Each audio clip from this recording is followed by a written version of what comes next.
Hi friends, thanks for watching another video from Carolina's Cottage. I'm going to show you today some really cute things that I found at Goodwill in the last couple of weeks and how I'm going to transform these into cottage decor that's more current. Now these are really cute little things and I was really kind of surprised that some of them had been donated to Goodwill. But some have a little bit more farmhouse or country look, but they're perfect for creating a few cottage style home decor pieces.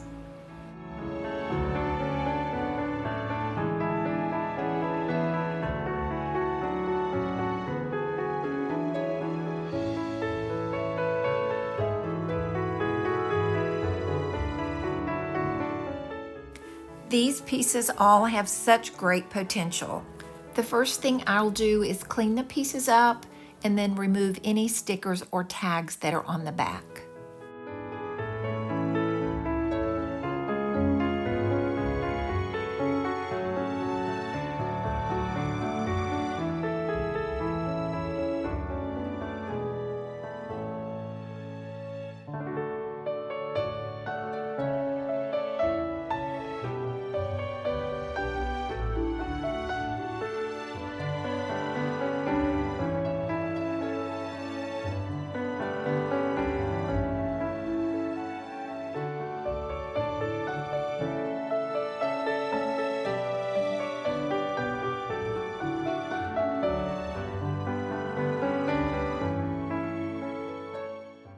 A few of these pieces had really big staples that were kind of difficult to remove, so I had to bring out some of the big tools to get some of this off. But this is really a labor of love to restore some of these old outdated pieces and give them a new life. The next step is to paint the backs of these pieces to give them a more finished look and to cover up some of the damage that was on the back from removing the staples and the stickers. It also gives me some time to think about what direction I'm going with each of these pieces and whether I want to use stamps or molds or maybe decoupage or just color combinations to update these pieces.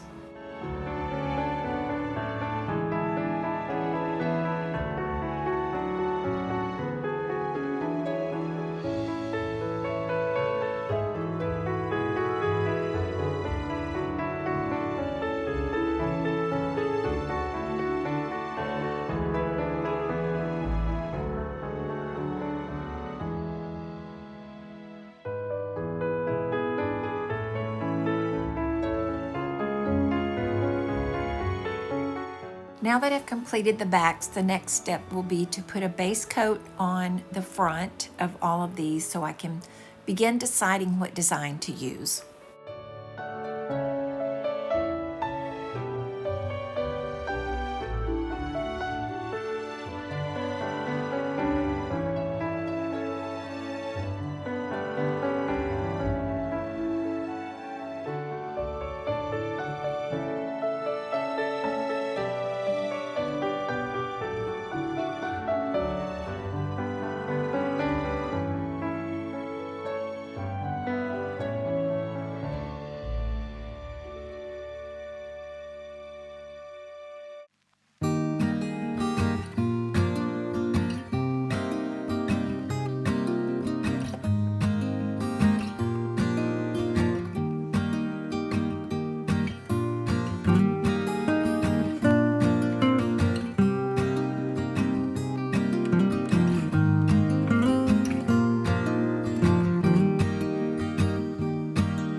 difficult time allowing myself to paint over part of this one.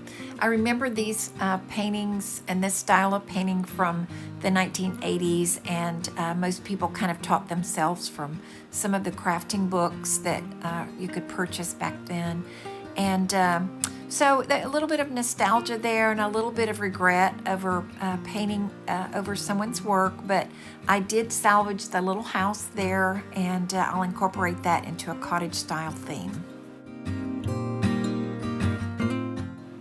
I'm not quite sure what this piece was. I could tell on the back from the tags that were on it that it was originally purchased from Hobby Lobby, but I just don't know what it was used for. It didn't look like a tray, but and then no lettering on it that I could tell. So if some of you have owned this in the past or seen this in previous years at Hobby Lobby, I'm just curious about what it might have been.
Now that everything has a good base coat on it, I can start the decorating.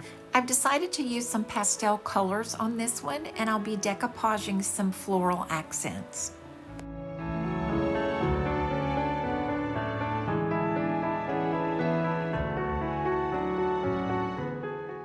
It already has a brighter look. I've made marks about 1 centimeter from the edge of the roof line, and I'm going to use some antiquing gel to paint the wood trim on the front of this. The gel will give it a little definition and help it look more like wood.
I'm using the top layer of a 3-ply decorative napkin to do the decoupaging on this piece. I didn't film the whole process because it was a little bit time consuming to decide which pieces of the napkin to use and to closely trim around those pieces.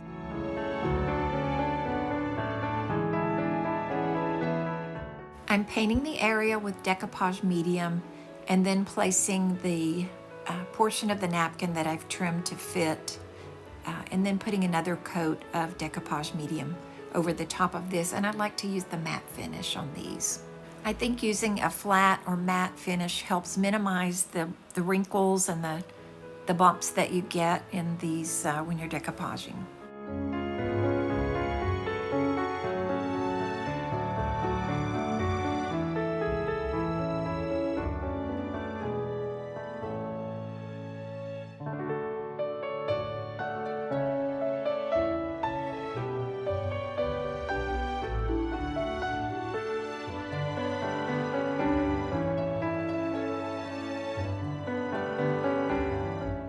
And then I finished this up with a little scripture stamp.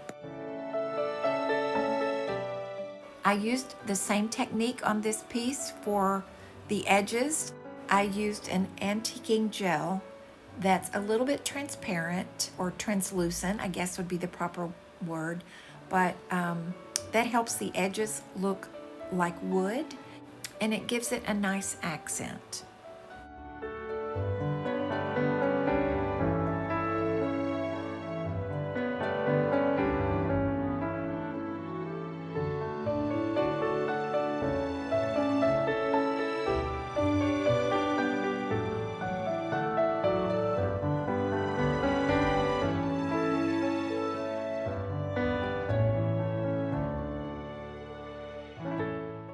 You probably can't tell it in this portion of the video, but I did speed up the painting here. So I actually painted this much slower and just sped it up to make the viewing a little bit more tolerable.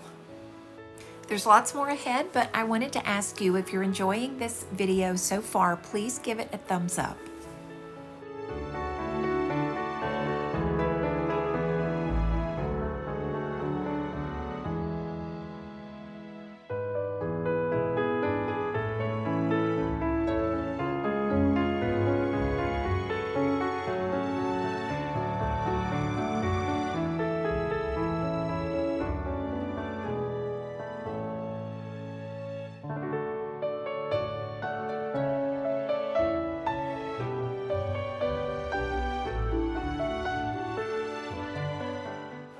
After this dries, I'm ready to start using some of the IOD stamps on it.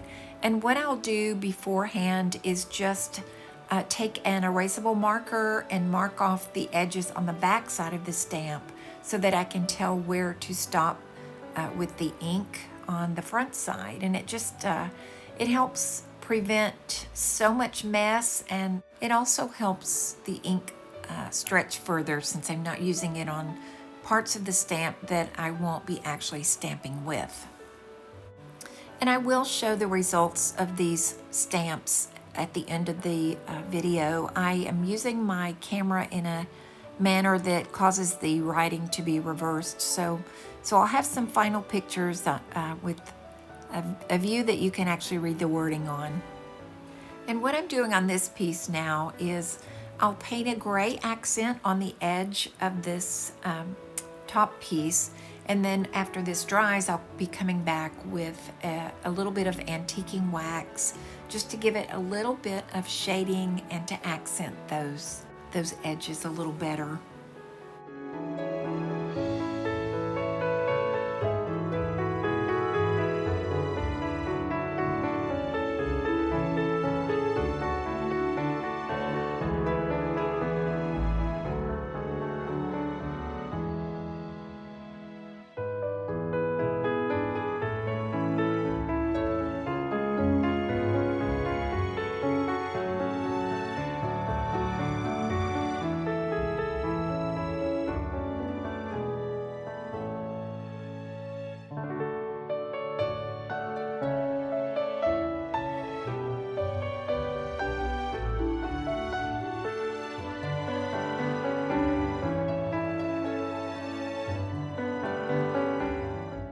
On this piece, I'll be using a combination of stamping sets.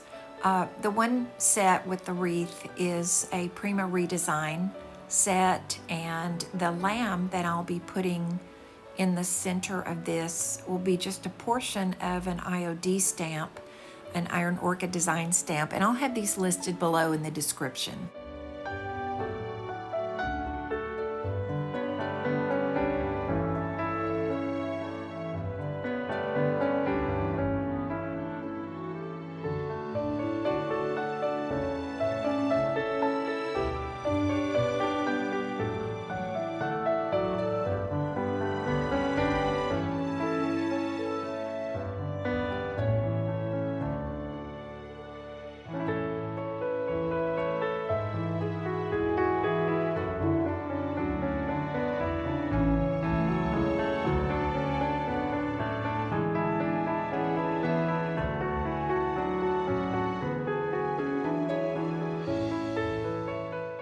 On the edges of this piece, I'm again using my antiquing gel, and I'm painting just the beaded areas inside the trim to give that a little bit more definition and dimension.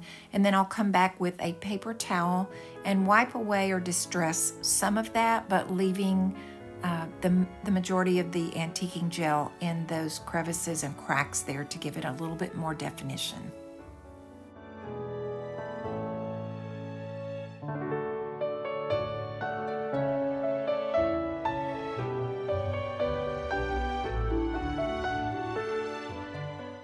And again, I'm using a combination of Prima Redesign stamps and Iron Orchid Design stamps.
For this piece with the bird, I found a wonderful little scripture stamp in some of my thrifted wooden stamps that is a scripture saying, "Sing to the Lord with thankful hearts."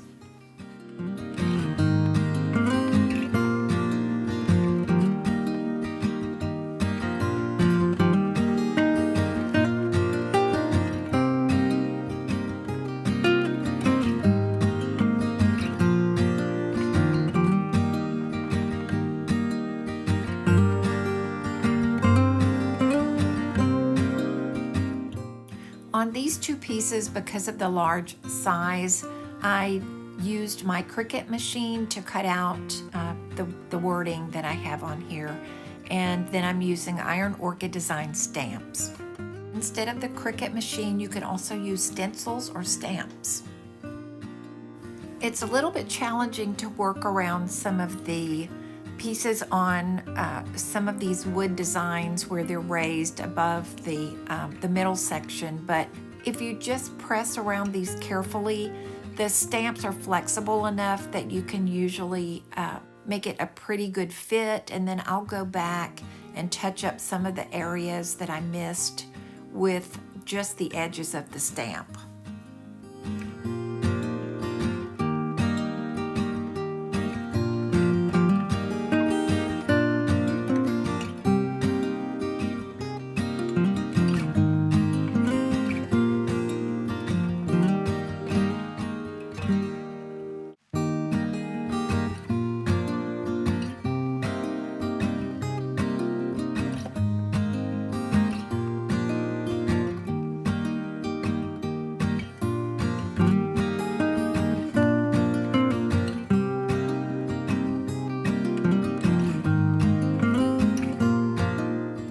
Here's a before and after of all of these pieces. Remember this piece, it was cute, but we updated it to give it a cottage look.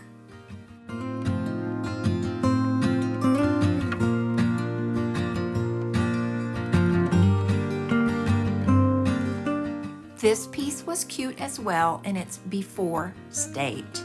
But now take a look at what we did with it and a Cricut machine and a few IOD stamps.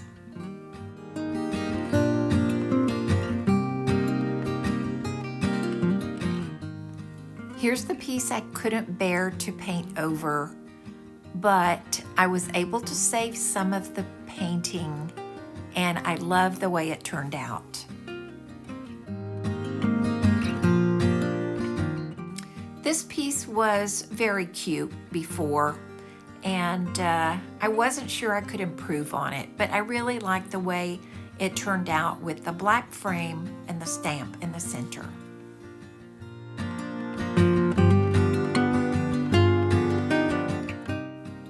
This piece was a little drab, so adding the chiffon cream base coat to it and accenting it with the antiquing gel and stamps really helped dress it up. And then the stamp adds a nice touch there as well.